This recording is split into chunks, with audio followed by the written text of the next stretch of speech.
കഴിഞ്ഞ കുറച്ച് ദിവസങ്ങളായി ഞാൻ വീട്ടിലൊരു കാര്യം ശ്രദ്ധിക്കുകയാണ്. എൻ്റെ മക്കൾക്ക് ഫിഫ ഫുട്ബോൾ മത്സരമുണ്ടെങ്കിൽ രാത്രി 12 മണിയായാലും 1 മണിയായാലും 2 മണിയായാലും ഒരു കുഴപ്പവുമില്ല.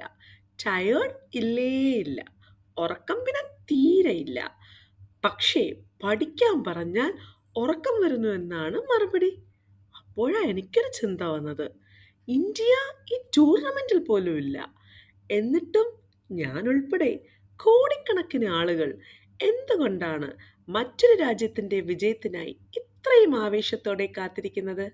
ഒരു ടീം ജയിച്ചാൽ നമുക്ക് സന്തോഷം, തോറ്റാലോ വിഷമം.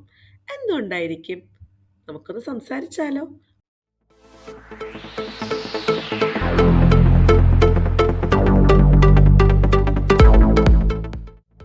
Welcome to Hasna spark vibes. ചെറിയ ചിന്തകൾ പോലും വലിയ മാറ്റങ്ങൾ സൃഷ്ടിക്കാൻ സഹായിക്കും. ഈ ചോദ്യത്തിനുള്ള ഉത്തരം തേടിയപ്പോഴാണ് എനിക്ക് മനസ്സിലായത്, ഫുട്ബോൾ വെറും ഒരു കളി മാത്രമല്ല, അത് മനുഷ്യന്റെ മനസ്സിന്റെ കഥയാണ്. ഒന്ന് ചിന്തിച്ചു നോക്കൂ. ഒരു ഇന്ത്യക്കാരൻ അർജന്റീനയുടെ ജേഴ്സി ധരിക്കുന്നു, മറ്റൊരാൾ സ്പെയിനിന്റെ ജേഴ്സി ധരിക്കുന്നു, വേറൊരാൾ Brazil, Portugal, France, Croatia, Morocco അല്ലെങ്കിൽ മറ്റേതെങ്കിലും ടീമിനെ പിന്തുണയ്ക്കുന്നു. അവരിൽ പലരും ആ രാജ്യങ്ങളിൽ ഒരിക്കൽ പോലും പോയിട്ടുണ്ടാകില്ല. ആ ഭാഷ സംസാരിക്കണമെന്നുമില്ല. പക്ഷേ അവരുടെ ടീം ഗോളടിച്ചാൽ സ്വന്തം രാജ്യം ജയിച്ചതുപോലെ ആഘോഷിക്കുന്നു. എന്തുകൊണ്ടായിരിക്കും? നമ്മൾ പലപ്പോഴും ഒരു രാജ്യത്തെ മാത്രം സ്നേഹിക്കുന്നില്ല.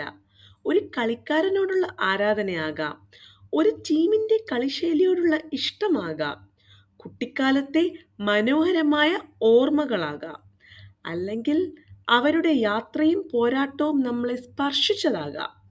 പക്ഷേ ഇത്തവണ എൻ്റെ മനസ്സിനെ ഏറ്റവും കൂടുതൽ ആകർഷിച്ച ഒരു ടീം കാപ്പ് വെർഡെ ആയിരുന്നു. വലിയ ഫുട്ബോൾ ശക്തികൾ ഒന്നും അല്ലെങ്കിലും അവരുടെ പോരാട്ട മനോഭാവവും കളിയോടുള്ള ആത്മാർത്ഥതയും അവരുടെ ഗോൾ കീപ്പറുടെ പ്രകടനവും എന്നെ വളരെയധികം ആകർഷിച്ചു. അപ്പോഴാണ് എനിക്ക് മനസ്സിലായത്, ഒരു ടീമിനെ സ്നേഹിക്കാൻ വലിയ ട്രോഫികളൊന്നും ആവശ്യമില്ല. അവരുടെ സ്വപ്നങ്ങളും അവരുടെ പരിശ്രമവും മാത്രം മതിയാകും. അങ്ങനെ ഒരു ദിവസം ആ ടീം നമ്മുടെ ജീവിതത്തിന്റെ ഒരു ചെറിയ ഭാഗമാകുന്നു.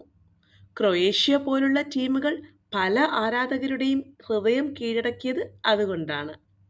അവരുടെ വിജയം നമ്മുടെ സന്തോഷമാകുന്നു, അവരുടെ പരാജയം നമ്മുടെ നിരാശയാകുന്നു. പക്ഷേ ഇവിടെ മറ്റൊരു കൗതുകമുണ്ട്. ഒരു ഫൗൾ, ഒരു പെനാൽറ്റി, ഒരു വാർ തീരുമാനം, ഇതെല്ലാം വന്നാൽ വികാരങ്ങൾ കൂടുതൽ ശക്തമാകും. ചിലർ റഫറിയെ കുറ്റപ്പെടുത്തും, ചിലർ ഫിഫയെ ചോദ്യം ചെയ്യും, ചിലർ തങ്ങളുടെ ടീമിനോട് അനീതി സംഭവിച്ചു എന്ന് വിശ്വസിക്കും. ചിലപ്പോൾ തെറ്റായ തീരുമാനങ്ങളും സംഭവിക്കാം.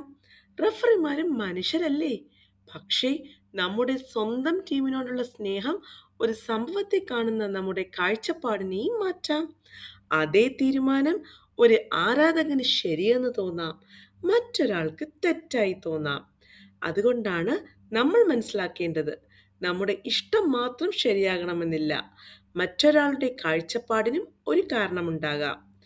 ഫുട്ബോൾ നമ്മളെ പഠിപ്പിക്കുന്ന ഏറ്റവും വലിയ കാര്യം, ആവേശത്തോടെ പിന്തുണയ്ക്കാം, പക്ഷേ ബഹുമാനം ഒരിക്കലും നഷ്ടപ്പെടുത്തരുത്. അപ്പോൾ ഈ ഫൈനൽ ഒരു നല്ല മനസ്സോടെ ആസ്വദിക്കാൻ നിങ്ങളും തയ്യാറല്ലേ? സ്വന്തം ടീമിനെ സ്നേഹിക്കാം, പക്ഷേ എതിരാളികളെയും ബഹുമാനിക്കാം. കാരണം കപ്പ് ഉയർത്തുക ഒരു ടീം മാത്രമായിരിക്കും. പക്ഷേ ഫുട്ബോൾ സൃഷ്ടിക്കുന്ന വികാരങ്ങൾ അത് എല്ലാവരുടേതുമാണ്. ഇനി ഒരു ചെറിയ പ്രഡിക്ഷൻ ആയാലോ? ഈ ഫൈനലിൽ ഈ ഞായറാഴ്ച കപ്പ് ഉയർത്തുന്നത് ആരായിരിക്കും?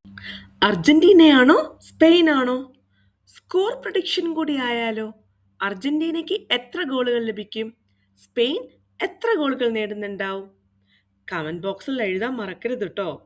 നമുക്ക് നോക്കാം ആരുടെ പ്രഡിക്ഷനാണ് ശരിയാകുന്നതെന്ന്. വീണ്ടും മറ്റൊരു ചിന്തയുമായി ഉടനെ കാണാം. ഇത് ഹസ്ന സ്പാർക്ക് വൈബ്സ്. ചെറിയ ചിന്തകൾ പോലും വലിയ മാറ്റങ്ങൾ സൃഷ്ടിക്കാൻ സഹായിക്കും. ബൈ.